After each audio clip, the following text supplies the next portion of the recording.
Hello, welcome to this channel, and today I'll be doing a product review of Alien Hissing a Xenomorph, an illustrated book.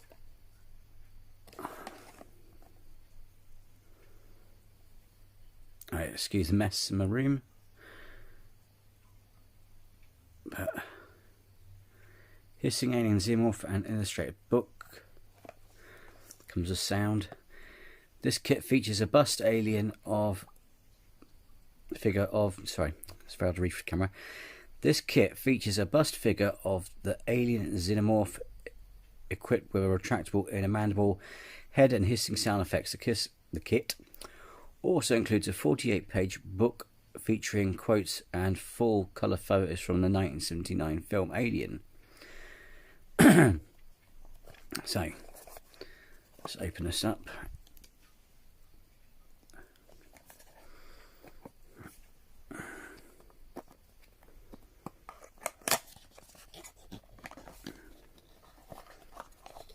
So take the queen, the alien out. Second. It says here, let's just chuck that to one side. All right. To activate sound, push down upon spike lever on the Xenomorph's back. Note: do not mix batteries, old and new batteries. Sorry. Just like the because as you know, I can't remember when, but I can't remember that well ago. I did the Ghostbusters one, but also like this. I mean, it's going back a long time. But the thing is, I could collect mini kits of certain films, like for example, was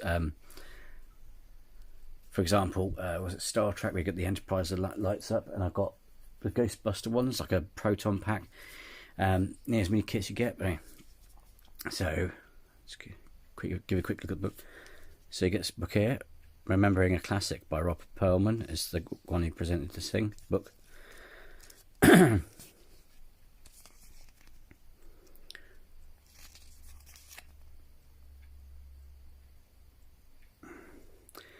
Aside from the humming of starship engines and the stirring atmospheric music of Jerry Goldsmith's score and the rebooting of computer systems, we tour the labyrinth hallways of the Nostromo, a commercial towing vessel bringing 20 million tons of mineral ore back to Earth in relative silence.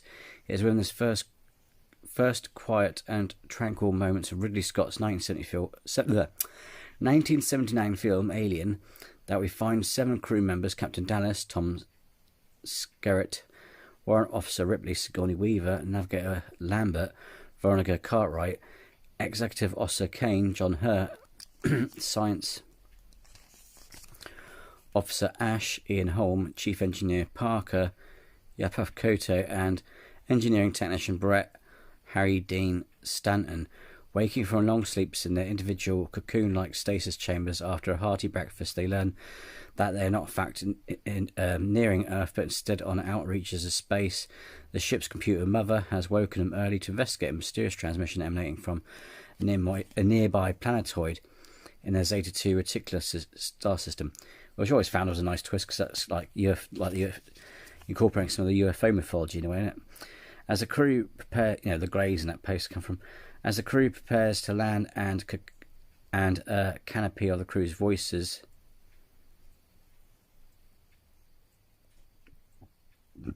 and astronomers' mechanical and computer systems fills the now claustrophobic confines of their ship, we long for those moments of quiet, because we know soon that, though we don't know quite when, the crew's peals of laughter will replace with cries of terror, and because we know that in space no one can hear you scream.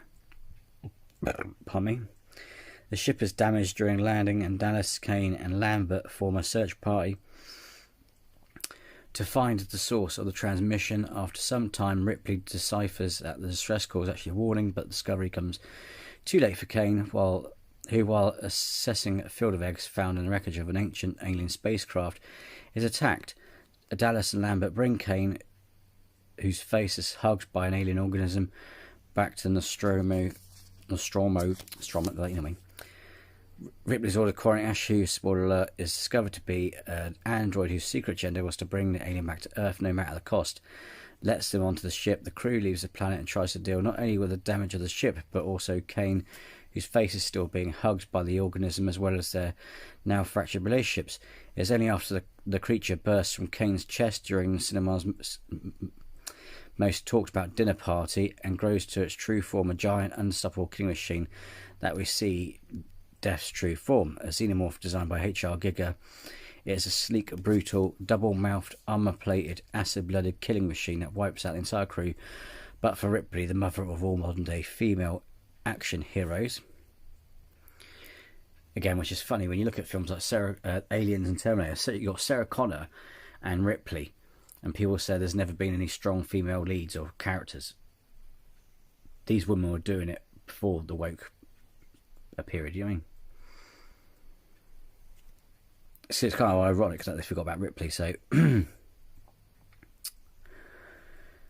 the crew's cat Jones, whose penchant for running away resulted not only Brett's death but a lot of scares throughout the film.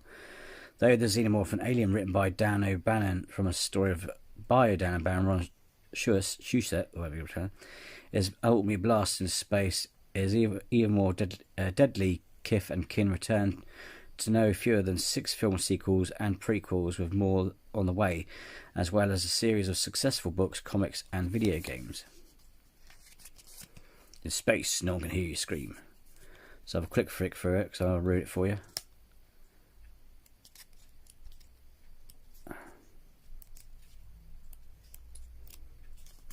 It's quite small. Do I have a... Right, so here's a deck of cards. That's how big the book is compared to the deck of cards. Right, so put that to one side. And this, dun dun dun, is the Alien Xenomorph. That's how big it is to a deck of cards. A lot of people complain that it was too small, but I mean, look at my, not funny though, but look at my hand, the size of my hand. It's quite big compared to my hand. I mean, my hands are tiny, so it's going to make anything look big. Ooh, herbices. But what I love about this is it's still quite wide. I mean, thing is, it's mini kit, so you're not going to expect much. But I'm not sure if you can see it. You can just make out here, along here, the top dome, just like original. Big Chap, I think as the model was called. It's a shame they took this element out of other Alien films, because I always figured, well, it'd be interesting if the skull had traits of its host. So like the fact it has that deathly human skull kind of remind. I know that's not the idea, but I figured, you know, that would be good if they had it so that like kind of echoed its host. So it's scary to know. It's like a even more scary reminder where it came from. So yeah, so it's really film accurate, which is kind of cool. So yeah, so you press down this lever here.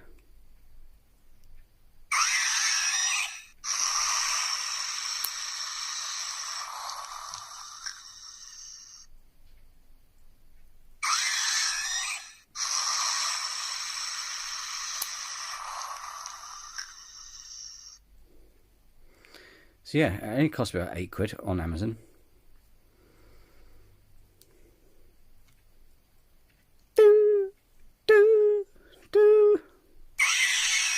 Oh my god!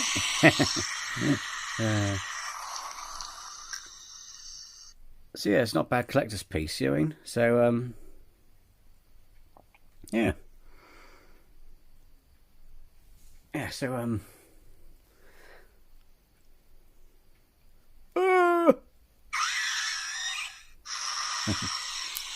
little homage to a...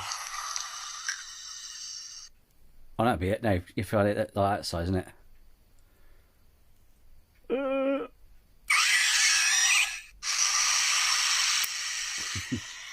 Yeah, but I like it. But yeah, when you buy it, you'll see a lot better. But yeah, you can actually see it, like the top bit's transparent, like Big Chap was. So you can actually see like the skull sockets there, you know, skull face underneath there. But yeah,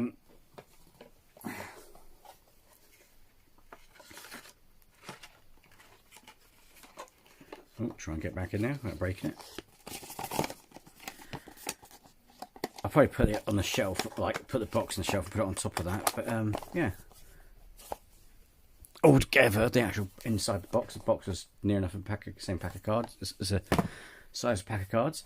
Yeah, and the thing is, unlike the other kits, I mean, I'm not sure if my Enterprise one does it, because some of the mini kits, unfortunately, I think they might have learnt from previous ones. The older the series of mini kits, that you couldn't replace the batteries. Pardon me.